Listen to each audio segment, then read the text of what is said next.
Grocery भी करनी है और पैसे भी बचाने हैं। मैं कनाडा में रहते हुए ग्रोसरी या दूसरी शॉपिंग पर पैसे कैसे बचाती हूँ? Let's see. बचत का कीड़ा हर औरत के दिमाग में होता है। अगर मैं पाकिस्तान में रहती तो कभी बचत ना कर सकती, क्योंकि मुझे बार्गेन करना बिल्कुल नहीं आता। बस अल्लाह ताला ने उठा के मुझे कनाडा में फेंक दिया कि बीबी तुम्हें भाव कराना नहीं आता। यहाँ की अच्छी बात यह है कि आपको बार्गेन नहीं करना पड़ता है। जो भी प्राइस होती है वो खुद ब खुद डिस्काउंट होके आ जाती है अगर कोई चीज सेल पे जानी है। तो मैं बात करी थी बचत के कीड़े की, या शायद हम मिडिल क्लास लड़कियों के दिमाग में ये कीड़ा ज्यादा पाया जाता है। आपको एक मजेदार स्टोरी सुनाती हूं। बेशक मुझे भाव कराना नहीं आता, बट अपनी रिसर्च में पूरी करती हूं। शायद इसीलिए मेरी शादी एक रिसर्चर के साथ हुई है। तो एक दफा का जिक्र है कि मेरी अम्मी ने एक जूसर ब्लेंडर का सेट खरीदा लाहौर में। तब मेरी नई नई शादी हुई थी, तो मैं अपने ससुराल थी और ये जूसर ब्लेंडर खरीदने का टास्क मेरी छोटी बहन के हाथ लगा। पता है ना घर की छोटी बहनें कैसी होती हैं, कोई मसला ही नहीं, कोई पैसे की टेंशन ही नहीं। तो जनाब 6000 का वो जूसर ब्लेंडर का सेट लिया मेरी अम्मी ने उस वक्त में, आज से 10 साल पहले। जब मैं अपनी अम्मी को विजिट करने आई और अम्मी ने मुझे जूसर ब्लेंडर का सेट दिखाया, मैंने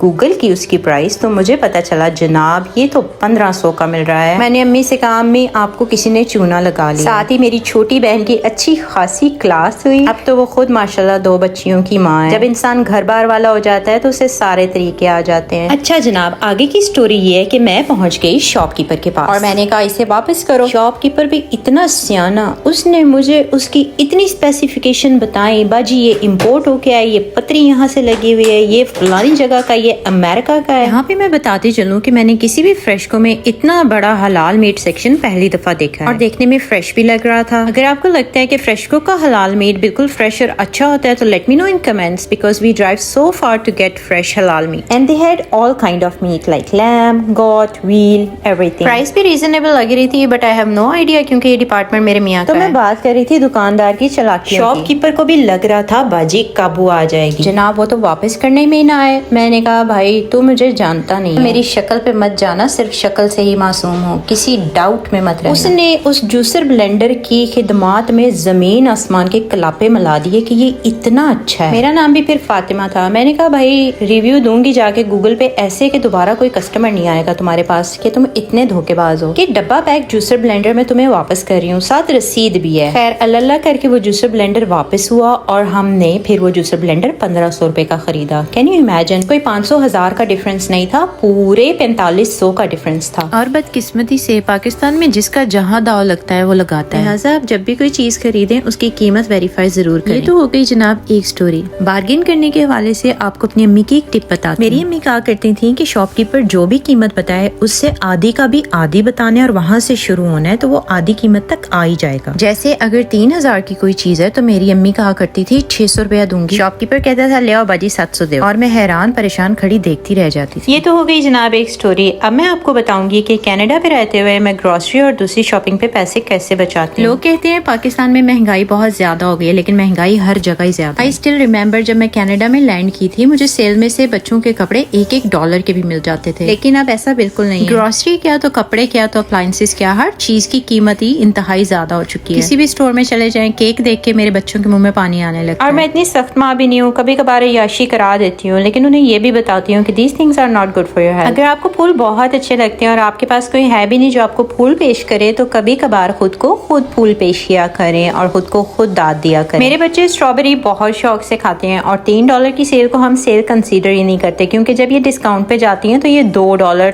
या इससे भी नीचे आ जाती है। ये आ गया मेरे हस्बैंड का फेवरेट फ्रूट। बेसिकली फ्रूट का पूरा स्टोर ही मेरे हस्बैंड का मोस्ट फेवरेट होता है और वो ग्रोसरी करने में बहुत अच्छे हैं, लिहाजा मैं सिर्फ उनके पीछे पीछे फिर रही होती हूँ, जैसे मैं शादी से पहले अपनी अम्मी के पीछे पीछे फिरा करती थी। मेरी अम्मी कहा करती थी जिस सब्जी पे या जिस सालन पे धनिया नहीं है वो क्या ही सब्जी या सालन होगा, कि धनिये से खाने की शक्ल निकल आती है और खाने की शक्ल देख के बताया जा सकता है कि खाना मजे का है कि नहीं। हमारे खाने में धनिया मस्ट होता है। बता कनाडा आने के बाद शुरू में ऐसे हुआ कि धनिया नहीं भी होता था, क्योंकि हम हमेशा यहाँ की प्राइस को पाकिस्तान की प्राइस से मैच कर रहे होते थे और कहते थे उफ इतना महंगा धनिया। लिहाजा ऐसा नहीं है कि कभी धनिया के बगैर खाना पका ही ना हो, और तब भी अच्छा बन जाता था। ले जी हमने सारी ग्रोसरी का पे किया और ये बचत शो हो रही है 15 कुछ डॉलर, वैसे $56.61 बने। मुझे ग्रोसरी से भी ज्यादा मुश्किल काम ग्रोसरी संभालना लगता है। यहाँ से फारिग होके बस अब घर जाना था, क्योंकि घर जाके ये चीजें संभालनी भी थी। लेकिन लकीली इस काम में भी इनके बाबा मेरी भरपूर मदद करते हैं। मुझे ऐसे लगता है कि हमारी जनरेशन के मर्द बहुत चेंज, वरना हैं। हमारे अब्बू वगैरह कब करते थे ये काम? माओ के साथ बर्तन धोने, घर के काम, झाड़ू पोंछा। बात कहाँ से कहाँ चली जाती है। मैं आपको बताने वाली थी कि मैं ग्रोसरी और दूसरी शॉपिंग पर बचत कैसे करती हूँ। सबसे पहले आपको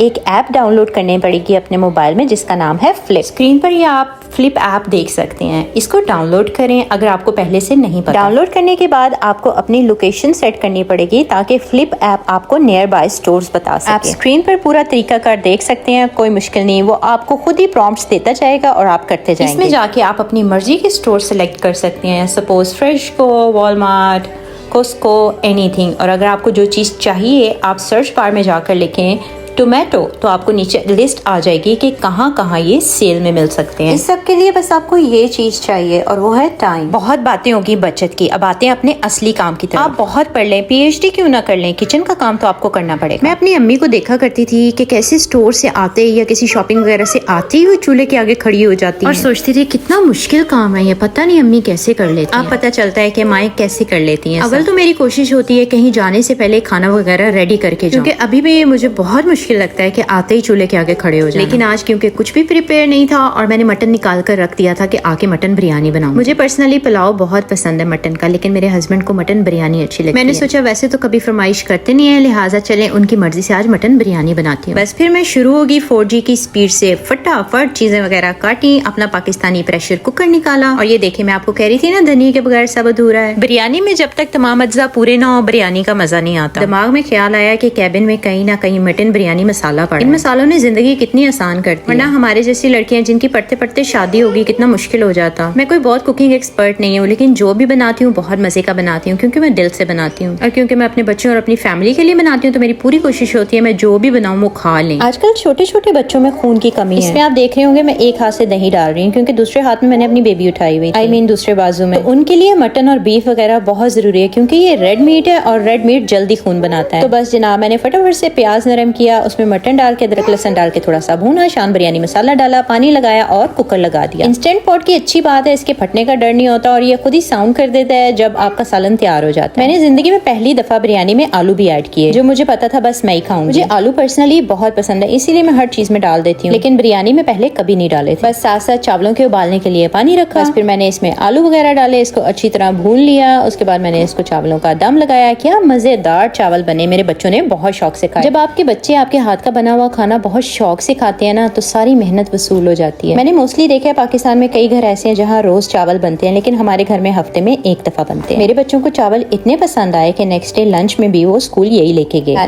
बिरयानी का मसाला मैंने थोड़ा ज्यादा बनाया था और फिर मैंने बीच में से थोड़ा निकाल लिया। बस फिर उबले हुए चावल डाले और उसको दम लगा दिया। बारी आती है फिर बर्तनों की, तो डिशवॉशर बाजी का बहुत शुक्रिया जो बर्तन धोने में मेरी भरपूर मदद करती है।